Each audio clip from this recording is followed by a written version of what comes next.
Muchas gracias por acudir a esta convocatoria de la Asociación de Mujeres Turistas Temis. Y a modo de muy breve presentación, deciros únicamente que creíamos que era inaplazable este debate, porque como sabéis se están planteando múltiples iniciativas, tanto en parlamentos autonómicos como incluso en el Parlamento Nacional, que tienen por objeto regular esta realidad de los vientres de alquiler. Estas iniciativas pues tienen bastante acogida, bastante apoyo en determinados grupos sociales. Veremos cómo Lorena nos lo desmentirá, pero que existe como una especie, se trata de reflejar una especie de apoyo incondicional por parte del movimiento LGTB, que no es así, pero sobre todo hay muchos intereses económicos detrás de este interés de regular los vientres de alquiler. Como sabemos, además, esta realidad de compraventa de niños, de negar a las mujeres la afiliación, sus derechos como madres a la afiliación, es algo que es muy antiguo. Es algo, además, que ahora mismo en el Código Penal está sancionado como delitos graves. Y, desde luego, el enfoque de Temis no puede ser otro, al plantearse ese debate, que el de la perspectiva de los derechos fundamentales y, desde luego, el de la perspectiva de género. Por eso, pues, en fin, tenemos aquí a expertas en esta cuestión, con las que esperamos que responder a interrogantes y a cuestiones relevantes, máxime cuando en esta cuestión, como en otras, como nos ha pasado con prostitución o nos ha pasado con otras cuestiones, pues hay muchas veces muchos argumentos que son argumentos trampa, o argumentos también, hay cuestiones que también son resbaladitas en las que conviene reflexionar sobre el tema y tener argumentación sólida. En relación a la capacitación de derechos fundamentales, pues plantearnos si en qué medida cabe la renuncia anticipada a la afiliación por parte de las mujeres. Otra cuestión, que es cómo encaja el principio del mayor beneficio del menor, que en todas las medidas que afectan a menores impera en nuestro ordenamiento, con el hecho de separar a las criaturas de la mujer que las ha tenido en su vientre durante 9 meses, y si eso es lo mejor que podemos separar a unos niños y niñas. Y también si hay conculcación de derechos sexuales y reproductivos, porque este es un debate que, además, en la que los partidos políticos no están unidos, no tienen una única posición, sino que estas peticiones tienen acogida en mayor o menor medida en todos los partidos del espectro del Parlamento, en todo el espectro ideológico. Es curioso, además, que tenga acogida en partidos de izquierda que dicen que el mercado no es lo más importante, y cuando se trata de los cuerpos de las mujeres, eso sí que está en el mercado, ¿no? También yo creo que será interesante ver cuál ha sido la regulación en los países del entorno, porque sobre eso también hay debates, sobre regular, no regular, si eso garantiza más derechos, si impide más que las vulneraciones de derechos fundamentales sean más sangrantes. Y bueno, pues para ello tenemos a nuestras expertas y a nuestra socia y presidenta Altamira Gonzalo, que nos va a presentar a las intervinientes y va a conducir el debate. Te dejo paso sin más, Altamira. Gracias. Buenas tardes a todas, muchas gracias por venir. Gracias a Temis por organizar esta mesa y gracias a las participantes por venir también para tratar un tema que, como ha dicho María Ángeles, es un tema que nos interesa muy mucho y que es un tema muy importante. El año pasado Temis, en el mes de junio del año 2015, firmó un manifiesto que se suscribió contra la legalización y la regulación de los vientres de alquiler, que tomó el nombre de No Somos Vasijas, y que Alicia Millares es la portavoz. Es decir, que nuestra asociación tiene una postura tomada al respecto, y se trata hoy de profundizar en los argumentos de esta postura contraria a la regulación de los vientres de alquiler, porque en esencia creemos que es una nueva forma de explotación de las mujeres, que bajo el eufemismo de vientres de subrogación, de maternidad subrogada, etcétera, etcétera, se está mercantilizando el cuerpo de las mujeres, porque en el fondo de lo que se trata es de que mujeres normalmente en situación de necesidad económica ponen en riesgo su salud física, su salud psicológica a cambio de dinero, renunciando también al derecho a decidir sobre su propio cuerpo y al derecho a decidir sobre su maternidad. Cierto que, como ha dicho María Ángeles también, actualmente el Código Penal contempla como un delito la compra, pero también la venta de bebés. Pero hay una cierta amenaza, se está creando esa opinión a favor, que a mí me recuerda en parte también al tema de la custodia compartida, en temas en los que se va creando ese grado de opinión y se va instalando en la sociedad la sensación de que es algo igualitario, es algo justo, es algo normal, y todo lo contrario, porque también se está dando a entender que estamos ante una técnica más de reproducción asistida, y hay que tener claro, bueno, luego las ponentes lo explicarán, que no es así, que es un atentado a los derechos humanos de las mujeres. Como ocurre con otros temas, hay quien se lucra con esto. Hay asociaciones o agencias, empresas creadas ad hoc, con un nivel de negocio tremendo. Y esto no es lo más importante, pero a las mujeres les llegan las migajas. En realidad, incluso desde algún sector del feminismo se dice que a la mujer se le compensa por esas pequeñas molestias, por esos pequeños inconvenientes. ¡Qué barbaridad! Creo que es importante traer a colación las secuelas físicas y psicológicas que un embarazo y un parto suponen para todas las mujeres. Un embarazo es una auténtica revolución en un cuerpo de la mujer, física y hormonal. Y la Organización Mundial de la Salud dice que en el año 2015 murieron 303.000 mujeres en el mundo durante el embarazo y en el parto. 830 mujeres al día.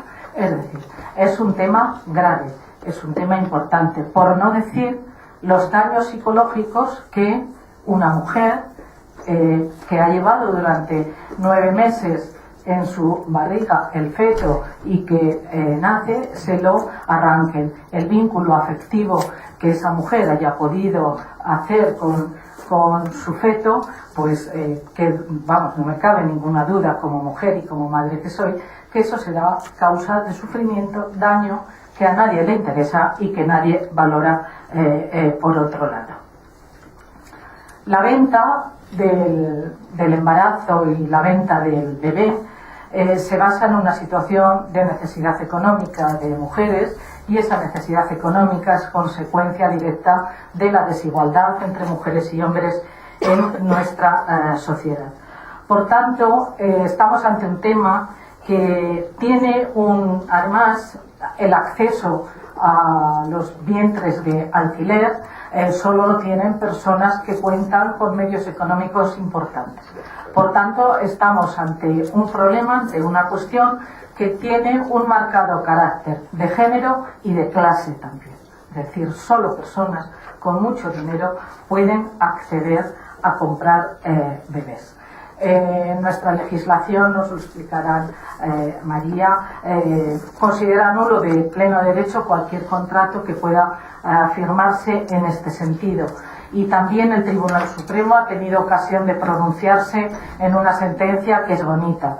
Pero la Dirección General de Registros y Notariado, que es quien inscribe los nacimientos de los bebés que se compran en el extranjero, pues tiene una postura mucho más laxa, y es importante que tomemos conciencia de que no podemos abrir esa puerta falsa, por más que creamos que el beneficio de los niños, el bonum fili es importante, sí, es muy, muy importante, pero los derechos fundamentales de las mujeres nosotras los tenemos que defender y son muy importantes también. Defendemos el bonus fili cuando profundizamos y agilizamos los medios para la adopción tanto nacional como internacional de niñas y de niños.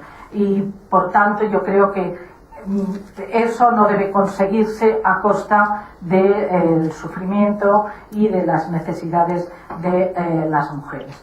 Se está creando, por tanto, una confusión y unas ideas que yo creo que están en contra de las ideas feministas y que nuestro pensamiento feminista excluye, desde luego, el estar de acuerdo con los vientres de alquiler, porque supone una cosificación y una mercantilización total del cuerpo de las mujeres y, como decía, impide que puedan ejercer su derecho a decidir sobre su maternidad, sobre su aborto, sobre, en fin, cualquier cosa que quieran hacer. Vamos a contar con unas ponentes estupendas para poder, como digo, ahondar en los aspectos sociales, en los aspectos jurídicos, en los aspectos filosóficos de esta materia. Contamos, voy a decir por el orden que están puestas en el programa y que van a intervenir, en primer lugar, con María Durán Febrer. María no necesita presentación en este ámbito. María es abogada en ejercicio, es feminista y activista de toda la vida y María fue presidenta de la Asociación de Mujeres Juristas Temis a finales de los años 90.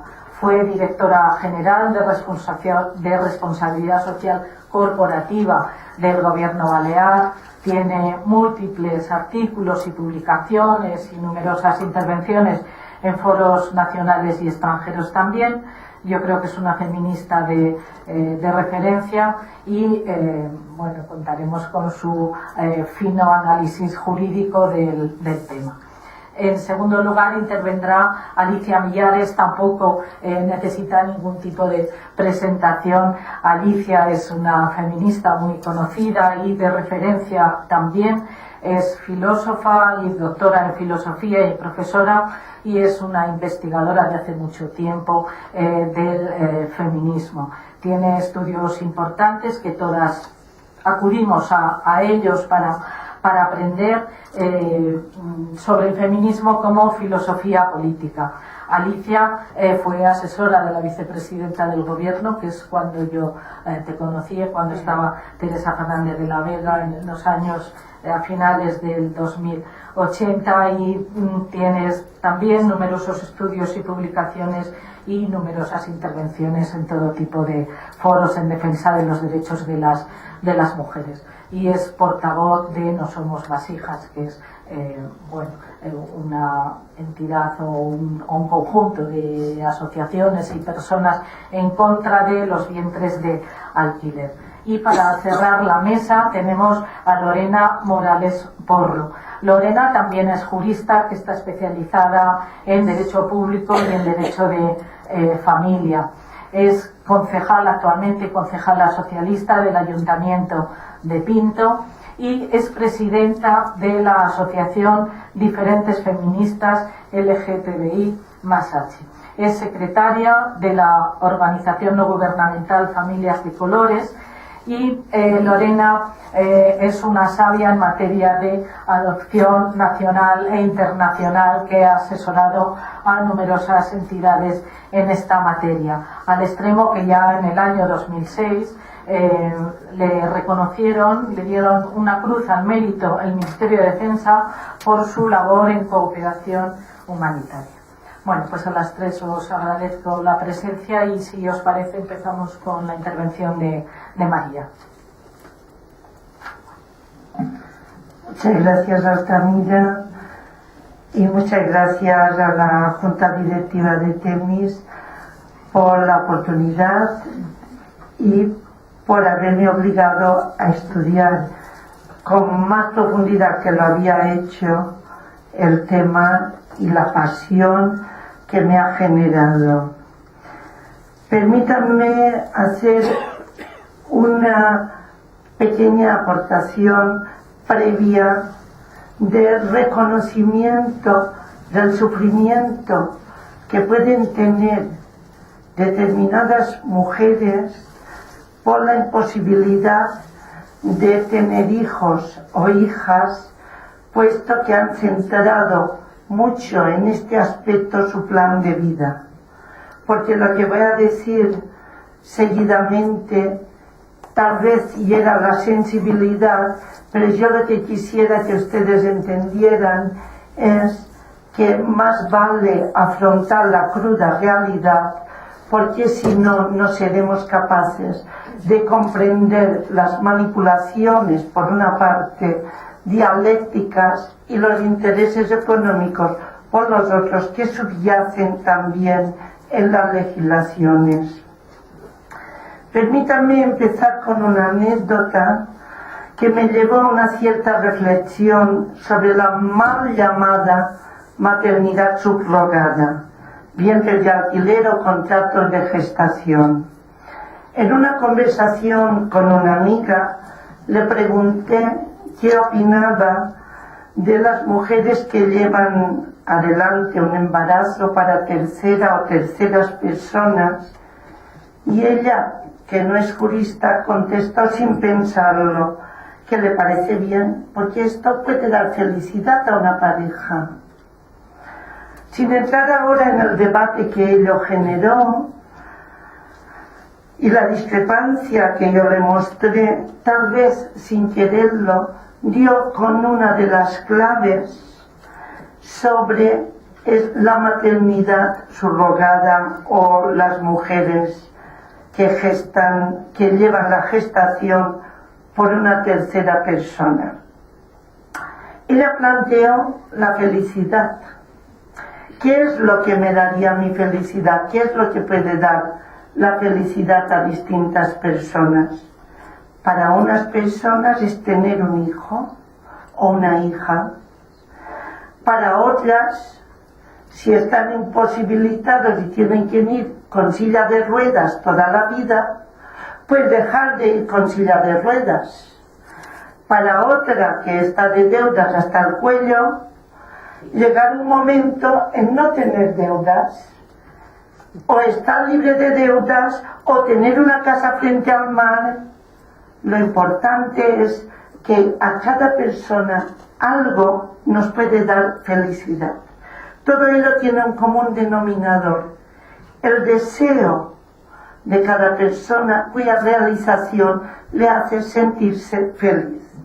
Y el deseo no es otra cosa que el interés o la apetencia que una persona tiene para conseguir la posesión o realización de algo. La definición del World Reference es fuerte inclinación de la voluntad hacia el conocimiento, consecución y disfrute de algo. Pero, ¿qué tiene que ver el deseo con la maternidad subrogada? Pues nada más y nada menos que entra en conflicto con derechos fundamentales. Cuando el deseo choca con valores intrínsecos del ser humano, reconocidos como parte inviolable de las personas, el deseo no es ni legítimo ni legal. La mal llamada maternidad subrogada choca con el principal derecho que como personas nos hemos irrogado y que es la fuente de otros derechos fundamentales, la dignidad humana. Ya en 1486, Giordano Bruno Pico de la Mirandola, en su discurso de Dignitate Hominis, aparece que como valor moral del hombre y su lugar en el mundo es la dignidad. Y Kant ya indicó que el hombre tiene dignidad y no precio. Nuestra Constitución, en el título de los derechos y deberes fundamentales, inicia este título con la dignidad. Lo inicia con dos aspectos absolutamente importantes. El 10.1 de la Constitución, al que posteriormente volveré, dice: la dignidad de la persona, los derechos inviolables que le son inherentes, el libre desarrollo de la personalidad, el respeto a la ley y los derechos de los demás son fundamentos del orden político y la paz social. Y el apartado 2 nos remite a la interpretación de las normas a partir de la Declaración Universal de los Derechos Humanos y los tratados y acuerdos internacionales ratificados por España, abordando un aspecto práctico, reitero, de la mal llamada maternidad subrogada.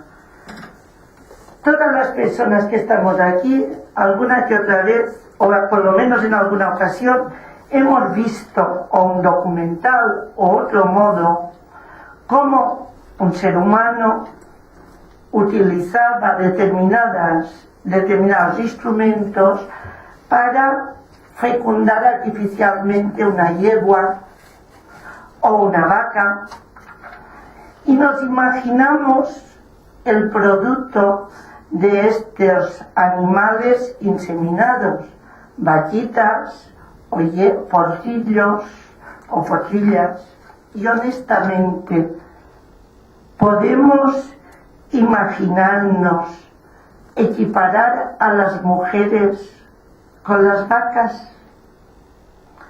Y los niños o niñas nacidas fruto de un embarazo llevado a término como prestación o contrato de gestación.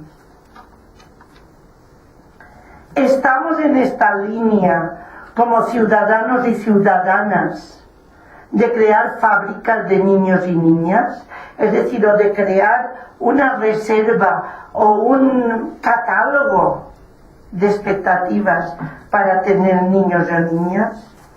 Hay una serie de conceptos jurídicos que tienen consecuencias jurídicas y los cuales no podemos olvidar si queremos tener una visión clara de la problemática que esto genera.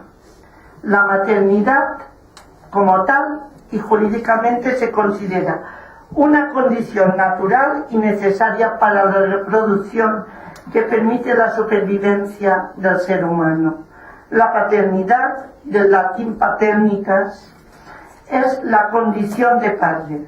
Al igual que la maternidad, la paternidad tiene diversos efectos jurídicos en relación a la filiación, a la patria potestad, a los alimentos, a la herencia, etcétera, etcétera.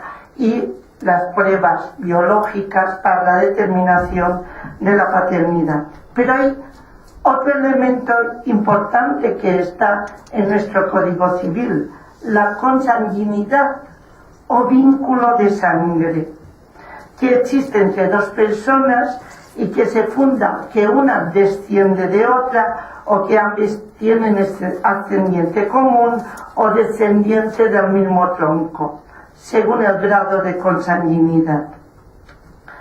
Todas estas figuras jurídicas tienen que ver con el tema que estamos debatiendo. Pero permítanme, antes de entrar de fondo en el aspecto jurídico, volver a una cuestión.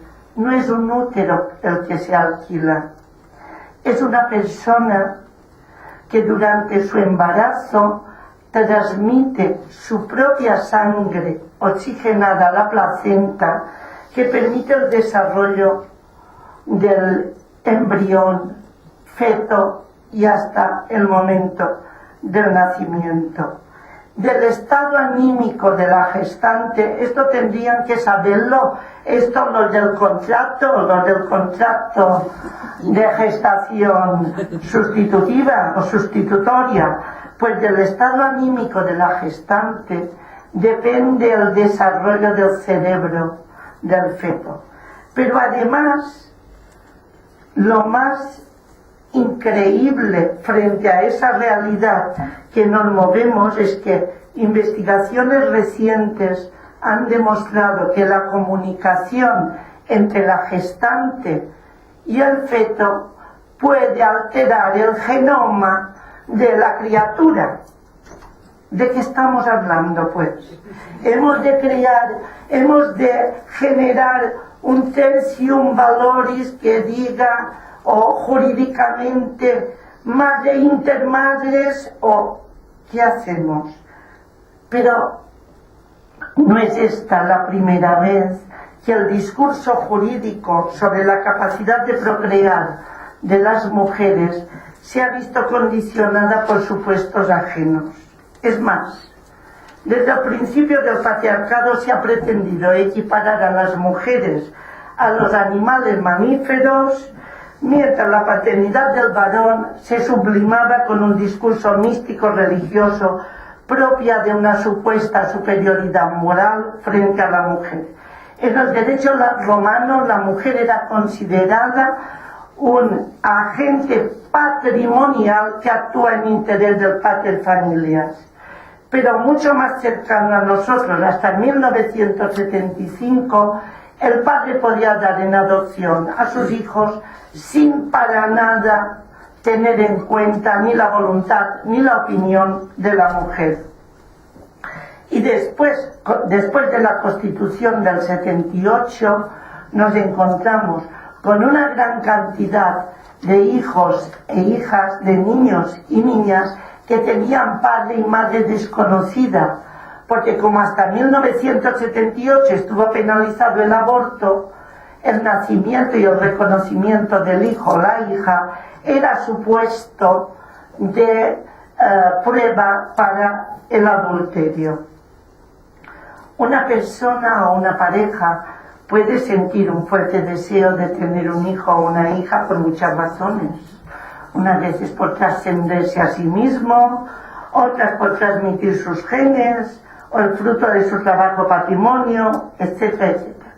La cuestión que yo les planteo es, en la ponderación entre el deseo de paternidad o maternidad y la preservación de la dignidad de la persona, ¿cuál es más relevante para la sociedad? La existencia de leyes que regulan contratos de gestación encuentra en los derechos humanos y su regulación internacional el freno a la mercantilización de las mujeres y los niños y niñas comprados casi previamente a su gestación. Y aquí no valen eufemismos. Comprados, esta es la palabra, porque la compensación no es más que otro eufemismo del precio que se tiene que pagar. Y además, ¿comprados a quién? Pues nuestro Tribunal Supremo, en la sentencia que ha referido Altamira, señala a mujeres jóvenes, pobres y en una situación de vulnerabilidad. La dignidad es un elemento, es decir, yo quisiera que todos entendiéramos que un proceso como el que estamos viviendo ahora, de contratos y de gestaciones en prácticamente todo el mundo, necesita una respuesta global en todo el mundo. Es decir, no nos podemos permitir pasar de esto que pasa en España ignorando lo que pasa en Austria o en Checoslovaquia o en Rusia. Y en este sentido yo creo que hemos de retomar algo que fue muy importante en 1948. Hubo un salto a nivel internacional importantísimo de los tratados y los convenios internacionales, que hasta entonces lo que trataban eran intereses entre los estados, para pasar a centrarnos en las personas, empezando por la Declaración Universal de los derechos humanos, incorporada como propia en nuestra Constitución en el artículo 10.2 que antes les he referido. Pero no solo la dignidad, es decir, no solo la dignidad se siente violada respecto a los, diríamos, a la maternidad subrogada o vientres de alquiler. También los niños y las niñas ven vulnerados sus derechos. En particular, la Declaración del Derecho del Niño de 1989, en su artículo 7.1, es vulnerado sistemáticamente por todos estos contratos o todas estas prácticas. La Convención para la Eliminación de la Mujer, la Convención sobre Adopción y la Convención sobre Trata de Seres Humanos y Derechos Humanos en Biomedicina. En Europa hemos tenido la capacidad de avanzar más en el sentido de cómo concretamos esa dignidad de la persona. Y aplicado a lo que sería el objeto de nuestra charla, la Carta de Derechos Fundamentales, que España la incorporó a su derecho positivo un año antes de cuando se generalizó por toda Europa, el 30 de julio del 2008, en el título primero de la dignidad, en el artículo 3 señala la prohibición de prácticas eugenésicas, en particular las que tienen como finalidad la selección de las personas, la prohibición de que el cuerpo humano o partes del mismo como tales se conviertan en objeto de lucro. En Europa tenemos un importante bagaje de soft law. Soft law que a veces no le damos la importancia que deberíamos darle, puesto que nuestro Tribunal Constitucional ha declarado que forma parte de los criterios interpretativos de nuestro derecho positivo. En este sentido, el Consejo de Europa, el Comité de Expertos sobre Ciencias Biomédicas del Consejo de Europa en el 1998, declaró que ningún contrato o acuerdo entre una madre sustituta y la persona pareja para la cual o de la cual un niño es criado puede invocarse como derecho. Hace 6 meses el Consejo de Europa, la Comisión del Consejo de Europa, la Comisión de Asuntos Sociales del Consejo de Europa votó en contra si se permitía o no una subrogación altruista no comercial. Nada más y nada menos que el 10 de marzo del 2016. Y nuestro Parlamento Europeo ha señalado en 2 resoluciones, la del 2011 y la del 2015, la posición y la condena de la práctica de la gestación por sustitución, que es contraria a la dignidad humana de la mujer, y que su cuerpo y sus funciones reproductivas se utilizan de una manera para la explotación y la utilización del cuerpo con fines financieros. Entrando ya en nuestro derecho positivo, y muy rápidamente, aunque después me podrán hacer preguntas, nuestra Constitución en su artículo 15 señala que todos tenemos el derecho a la vida, a la integridad física y moral, sin que en ningún momento podamos ser sometidos a torturas ni penas, tratos inhumanos o degradantes, donde englobaríamos al 100% el caso que estamos teniendo. La Ley 14/2006 de 26 de mayo sobre técnicas de reproducción asistida en su artículo 10, declara que será nulo de pleno derecho el contrato por el que se convenga la gestación sin precio a cargo de una mujer que renuncia a la filiación materna a favor del contratante o de un tercero, y que la filiación de los hijos nacidos por gestación de sustitución será determinada en el parto.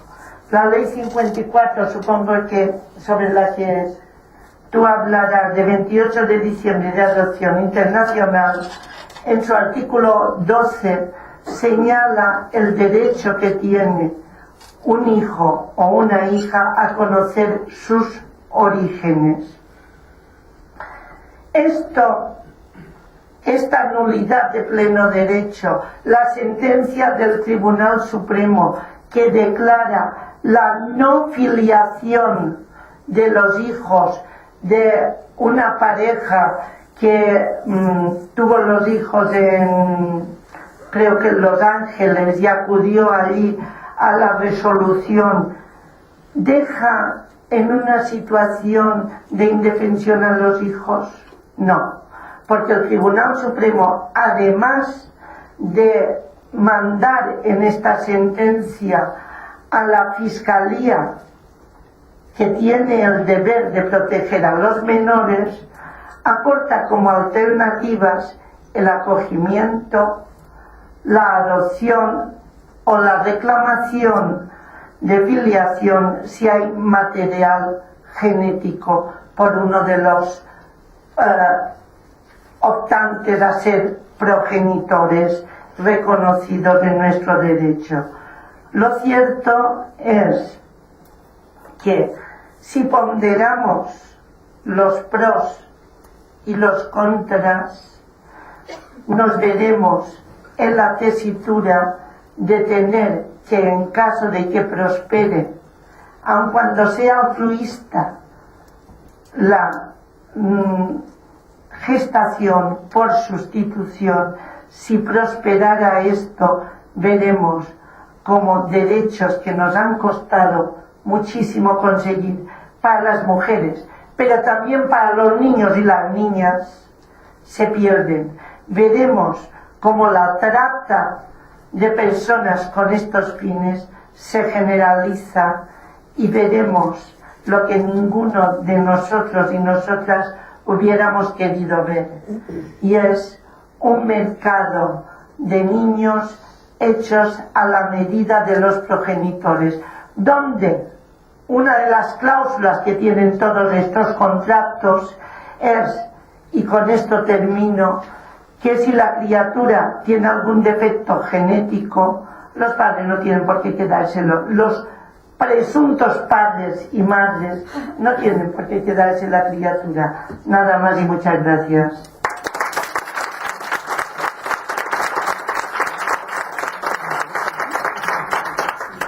Muchas gracias, María.